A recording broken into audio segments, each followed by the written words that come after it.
underground, brother.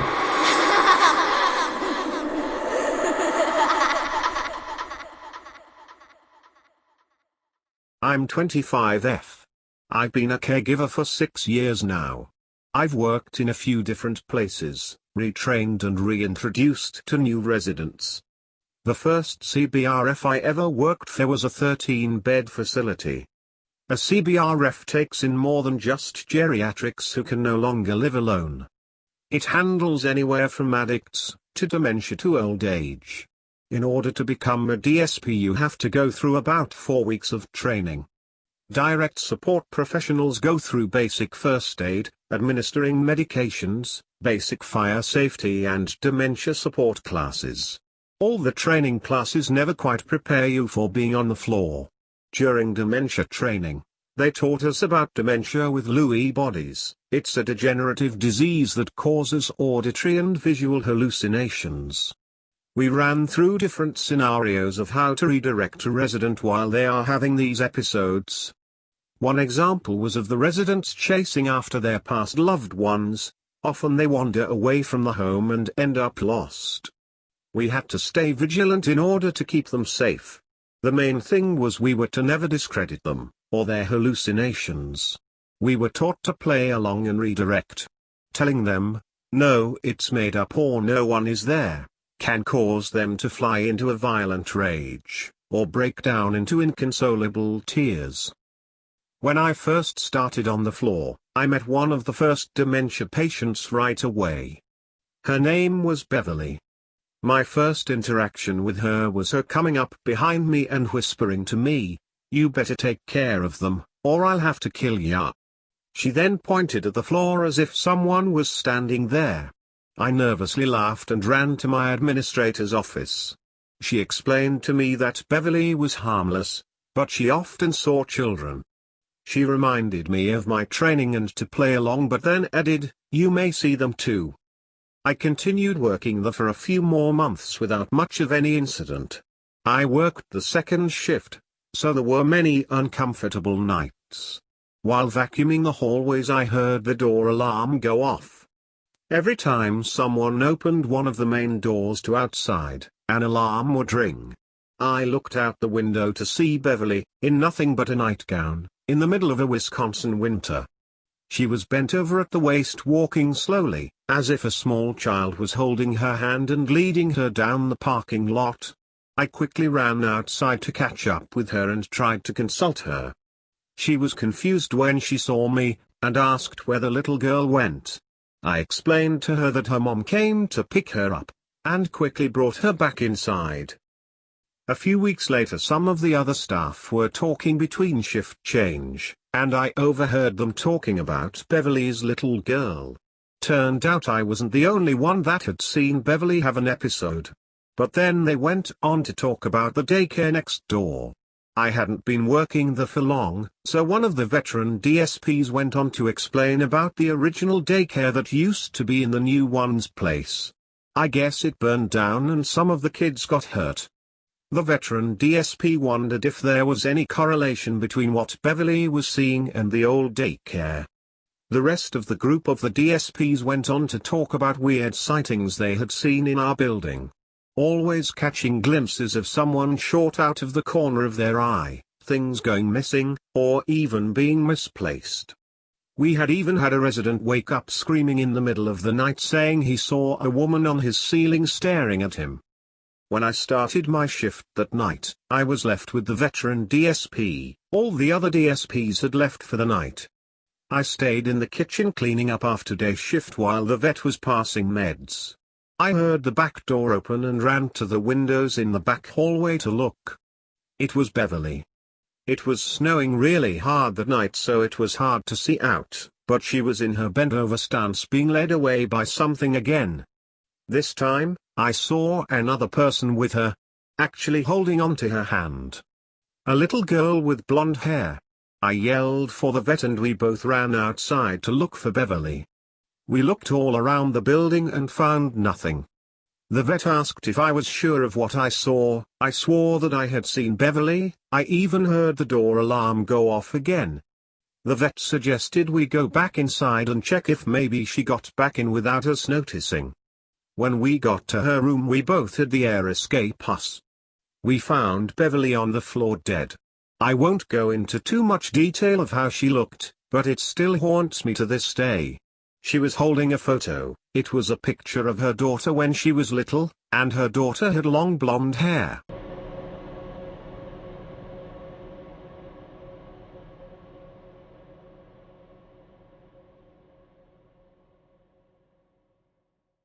About 12 years old I begin waking up on multiple occasions to my dad shaking me, asking me very seriously if I was up right then and walking around. Of course I say no and become concerned.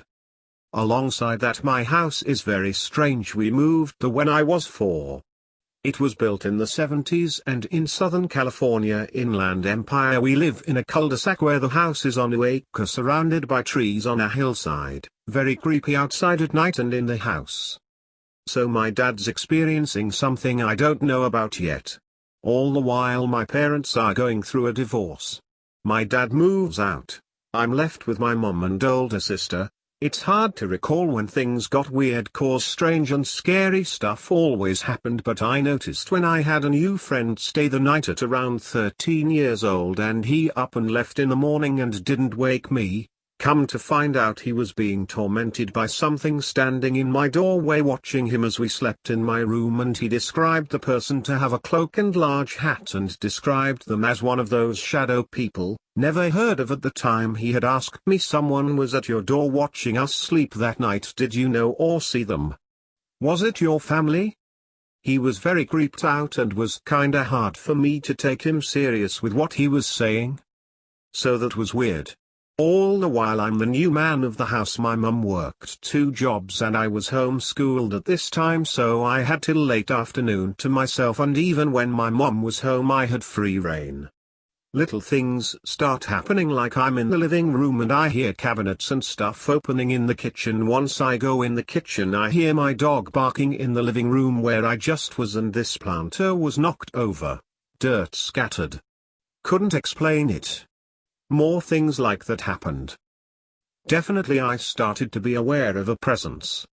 So fast forward, I sleep at the end of a hall that's dark. I begin occasionally waking up to my door that was closed always, open and slight light pouring in, and once I look I see a rather short silhouette and head peeking into my room around the corner of the threshold, and I'm paralyzed with fear.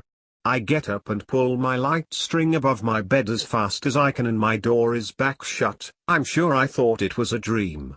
This happens about 5 more times, and all the while I'm telling my mom about it and she never experienced a thing. Doesn't really believe me and doesn't pay much mind other than telling me I'm having bad dreams. Neither my sister too. She hasn't experienced a thing. Then another time I wake up and see light pouring in through the cracks and underneath the door, and I have sleep paralysis, but I can see my door is shut still, so no entity looking at me, except I see a black cloud misty type of thing seeping through the top crack of my door and collecting, building and accumulating in the corner of the ceiling. Mind you, it's dark as F despite the foggy light behind the door in my room already, and this thing's so black that you can see it in pitch black corners. I absolutely freak once I can move and run into my mum's room. I am about 14 and was so scared I had to sleep with her. We buy sage and bless the house and say a few prayers at that time after, and things calm down for a while. Meanwhile my sister is in a church which I'm not into, nor is my mum. Someone from her church without any prior knowledge tells her that a demon is tormenting her brother. This girl didn't even know she had a sibling. Years later I'm off to live with my dad at 17. We get to talking and he explains about those times he woke me up in a panic and said that he kept seeing the shadow person that I was seeing.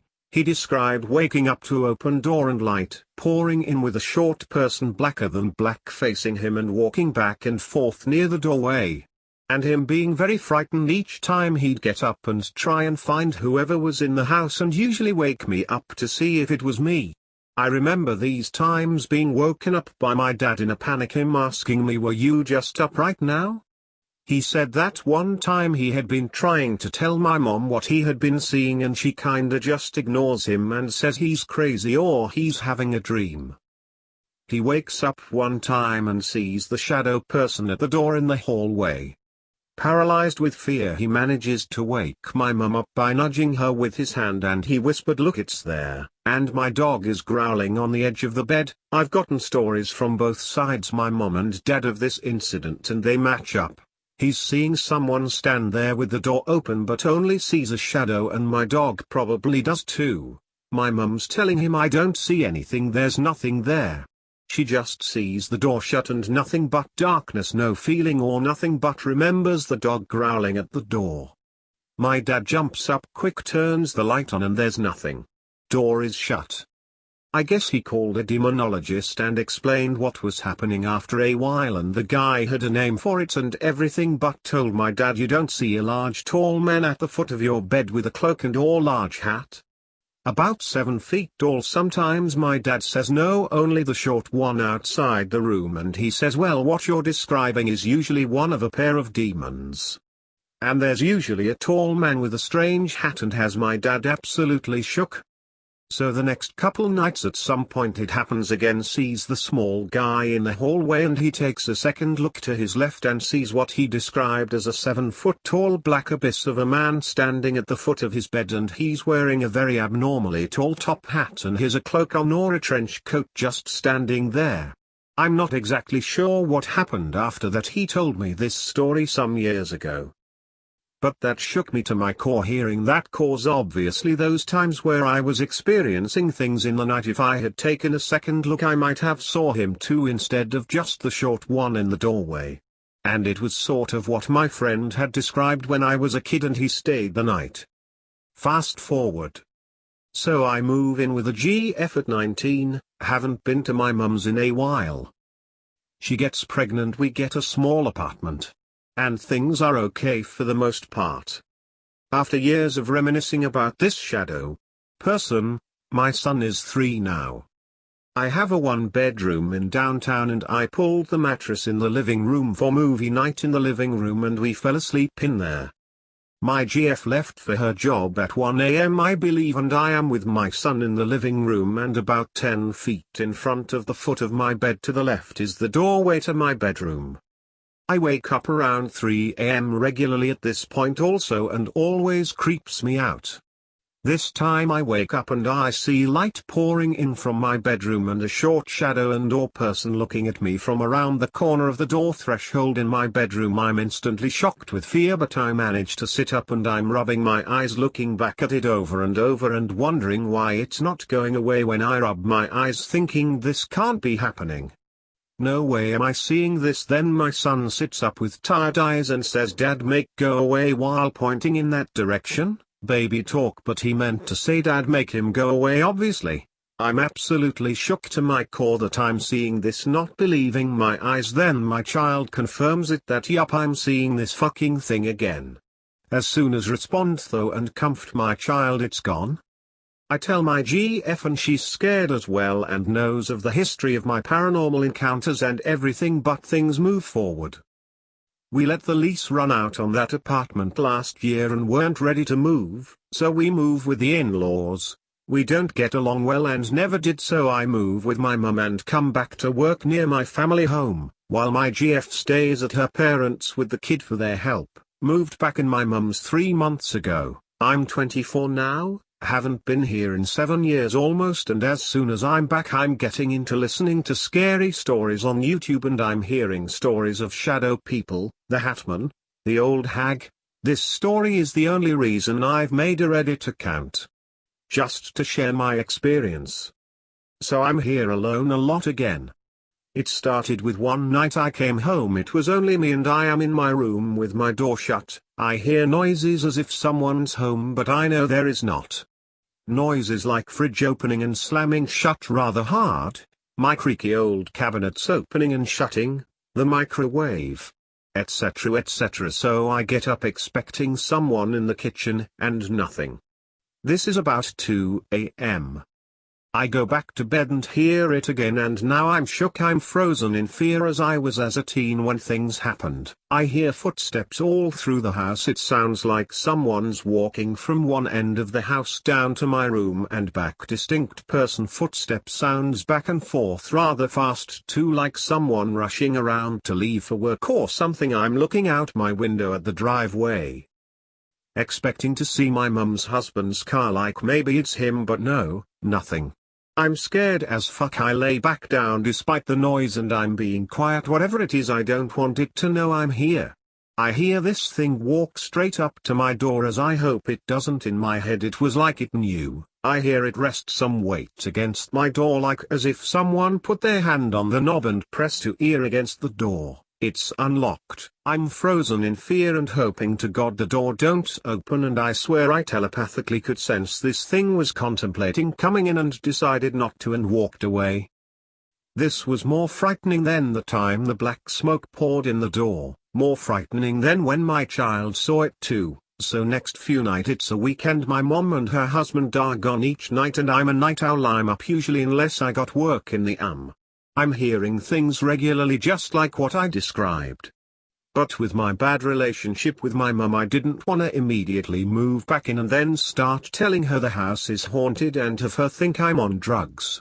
Even though knowing what happened when I was a young teen, I finally days later, very subtle, I bring up that I was hearing stuff in the house and in the living room, and did they happen to as well recently, and I had said, is there a ghost or something, has this happened since I left? And she says absolutely not, never, and makes a joke about that it may be something following me. No more than a night or two later I fall asleep with no recollection. Usually I have to turn my TV or phone off to go to sleep once I'm tired, so I know generally the time I fell asleep even.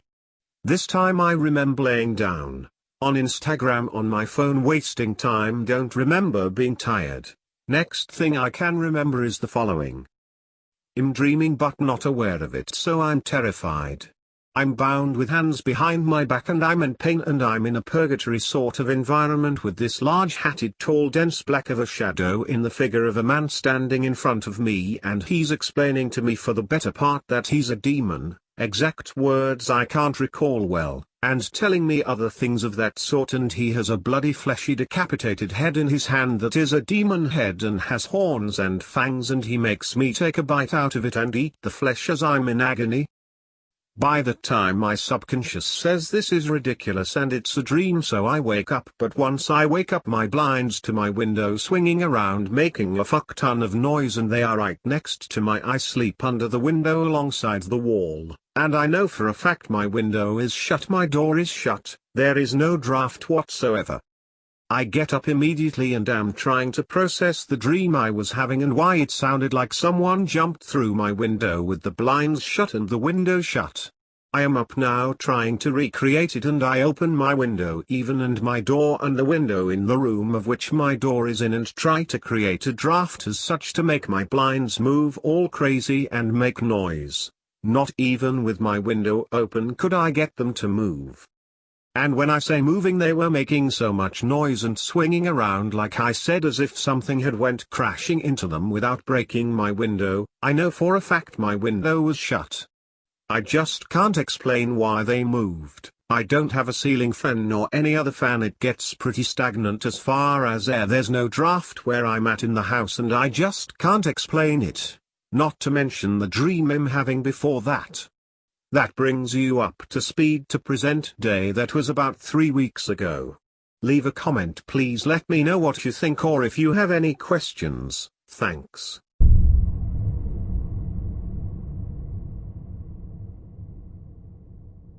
Thank you for watching my video. I would really appreciate it if you would leave any feedback on how I can improve my videos. Don't forget to subscribe so you never miss any of these spooky stories.